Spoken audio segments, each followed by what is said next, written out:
It's 16 minutes before 4 o'clock on All Points West. How about this?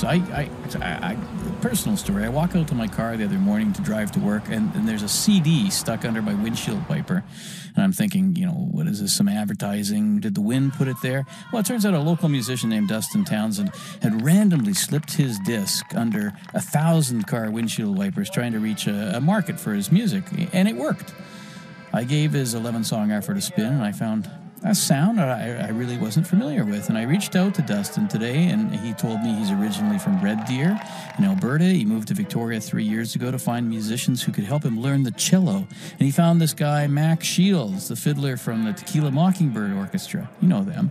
And Dustin spent the summer busking at the Inner Harbor and is currently trying to turn a 33-foot-long bus into a touring home that he calls Stanley the Adventure Bus. So right now he's trying to raise $9,000 through the GoFundMe campaign to get into the studio, work on a new album using an instrument called Mando Cello. It's a fusion of cello, he says, guitar and mandolin.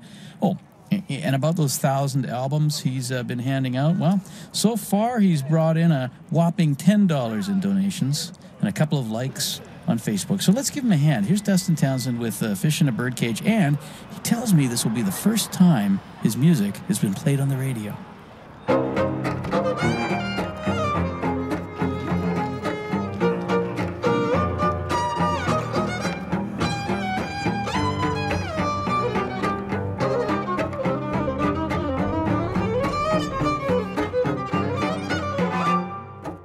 Just at the start of the summer. And yeah, I quit my job at that point because I was just like, you know what? Now that it's starting to get into the busking season, I don't need a job anymore, right? Kind of goes in cycles like that. I work a job for like 6 months, and during the winter time, right? Whatever job that might be. Before it, when I was living in Red Deer, that was driving limo, and that was more like 8 months, 9 months, because Red Deer's just stupidly cold and just winter all the time.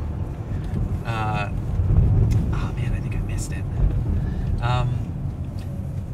Yeah, so I just work as whatever odds and ends during the winter, and then during the summer busk, right? Just do music. So it's probably worked out really well driving a taxi for you. Yeah, it has. Yeah. Driving a taxi works out really well. I didn't actually expect to like it this much, but I really do. I was in the process of applying to be a bus driver for BC Transit, and I thought that was going to go really well. And then I had this, the opportunity kind of presented itself to be a bus driver as I was doing this, like kind of as a temporary job. And then just realized that I liked this so much, like just being able to talk with people and learn their story. And what's really cool about that is, like, I've wanted to just where this direction of my songwriting is going is more stories, right? I want to be able to tell more stories through my music, right? And this is the perfect opportunity to learn people's stories, right? To ask them about their experience, and people love to talk about themselves. So it's just awesome to be able to have that opportunity to sit in a room with someone for a while and really like gain their perspective. Like my grandfather, Stan, which is actually what the bus is named after. Because it's Stanley the Adventure Bus. Yeah, exactly. So my grandfather Stan started a bus company, and that's the reason why I have my bus license. Because when I turned 20, I was like, well, might as well go get my bus license because it's free, because my family owns a bus company, right? And he used to say that you're the combination of every person you've ever sat in a room with, and that just means that, like, with this driving around and everything, I get to sit in lots of different rooms with lots of different people. Well, I guess it's the same room, but just with a lot of different people, It's a mobile office. Yeah, it's a mobile office. Yeah, exactly. Where did you get that bus from? I got it from Kamloops. Yeah, it's kind of an interesting story. What ended up happening is I drove down to Kamloops. I was working at a place called Juicy Bar, and doing like cold pressed juice kind of a thing. And I had a day off to go get this bus, and I asked the guy to do an inspection on the bus before I got it. And I drove 500 kilometers to Kamloops, or actually I didn't drive. I took a bus to Kamloops, 500 kilometers. Got there, the guy hadn't done an inspection on it. Oh, right? really? Yeah, and I had only the one day to make it there and back before I had to work, right? Well, took 1 day to get there, 1 day to go back. And when I picked up the bus, he was saying, yeah, there hasn't been an inspection done on it, but it should be fine. It's only been sitting for a year and it was in perfect condition beforehand. And I was like, all right, sounds good. And I got in, turned it on, started driving it, and then we discovered that there was this huge leak in the radiator, right? Oh. Just massive leak in the radiator. And so he was like, he's actually a mechanic, right? And so he was just like, no problem, we'll fix it, you know? Took out his torch and turned it on, and as soon as he turned it on, his torch died, right? Because he was out of fluid, and this happened to be a Sunday. So we couldn't actually go and get any fluid. Like anywhere that we tried to find fluid, we just couldn't find it. So I called my work and I was like, hey, like I worked the next day at 10 a.m. and I was like, hey, you know, I can't make it in for work. And they're like, well, if you can't make it in for work, you're fired. Like you don't have a job anymore. And it was like, what? Because like I had been there every single day on time, never had been tardy, you know, that was, so it was like, that is ridiculous, right? Like I'm like buying a bus and traveling 500 kilometers with it. It would be nice to have another day, right? But you know, they just didn't give it to me. So we ended up trying to jerry rig it as much as we could so that I could try driving it back to Vancouver or Victoria. And we used this like putty weld stuff to try and make it work, but that wasn't gonna work. And so you know, we tried that, and about an hour into the Coquihalla, the bus broke down, right? And because it overheated, and there I am, just like on the side of the road. I'd called the guy that I'd bought the bus from, just like being like, man, I broke down. I don't know what to do with my life, you know, just this total desperate situation where I'm just there trying to make the best of my time with this wrench, trying to like just remove all these rusty bolts from the bottom of the seat, waiting for this guy. And I'm just like basically on the verge of tears, just on the side of the road going like, what am I doing? But this amazing guy, Mike, he ended up coming and picking me up and driving 500 kilometers to Vancouver that night. And then I caught the first ferry, thought that I was gonna make it on time for work, and I was 10 minutes late, and they gave me a warning, so I quit. Oh, really? Wow. Yeah. Tell us about the instrument.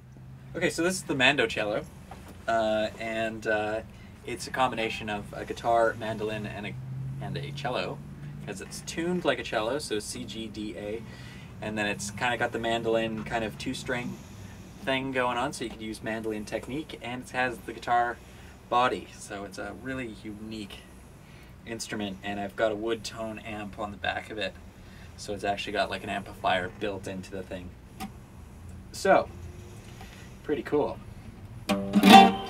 Here's one of the songs that I wrote rather recently, and it's got a bunch of different themes in there. There's drinking, there's gambling, there's killing, there's murder, there's working on the railroad, there's everything. It's got cards, I don't know. It's just got everything. So here's that song.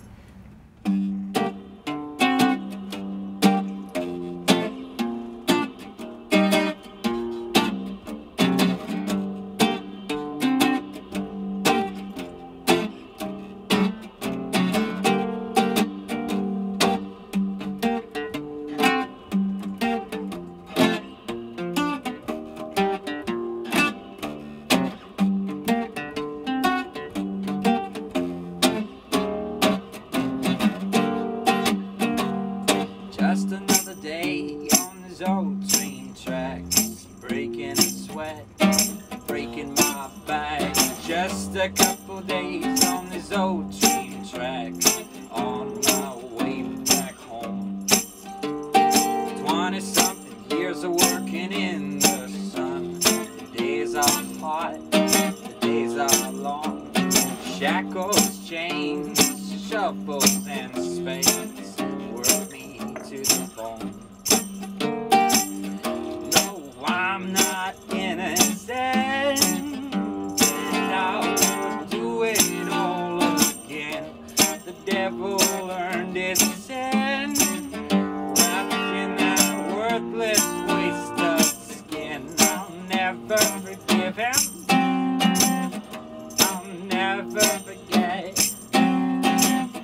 I'll never forgive him for what he did.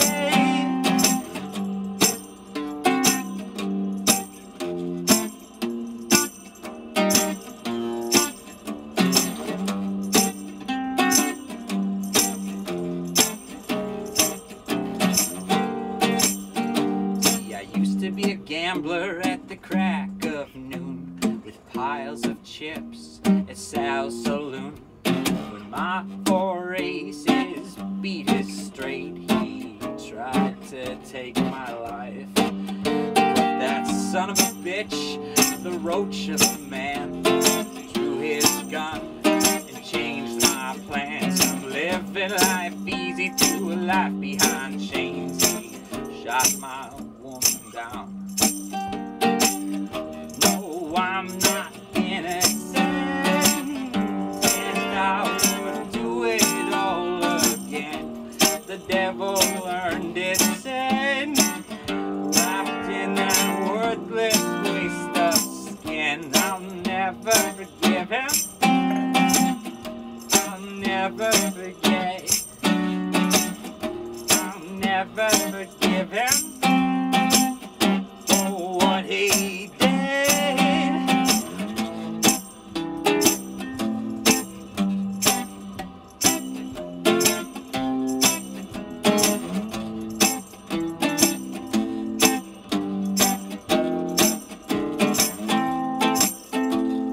Just a couple days on these old train tracks, breaking a sweat, breaking my back.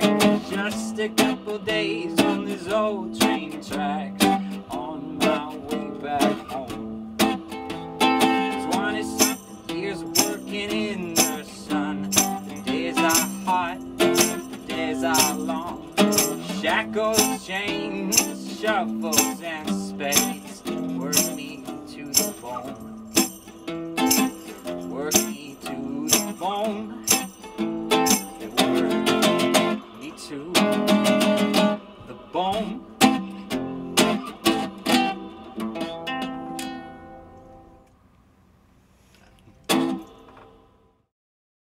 The fiddler that I play with, Mack, you know, after playing with him for such a long time, it's just so fun to watch such an entertaining man do what he does.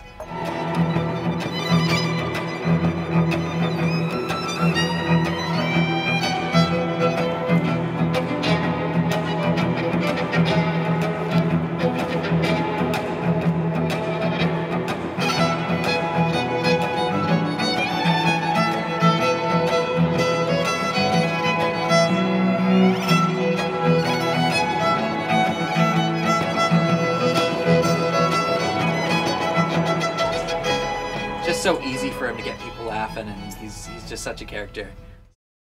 I'm gonna play one of the songs that's actually on this album. So this is an original. The first song you ever wrote on cello. This is actually the first song I wrote on the cello. So.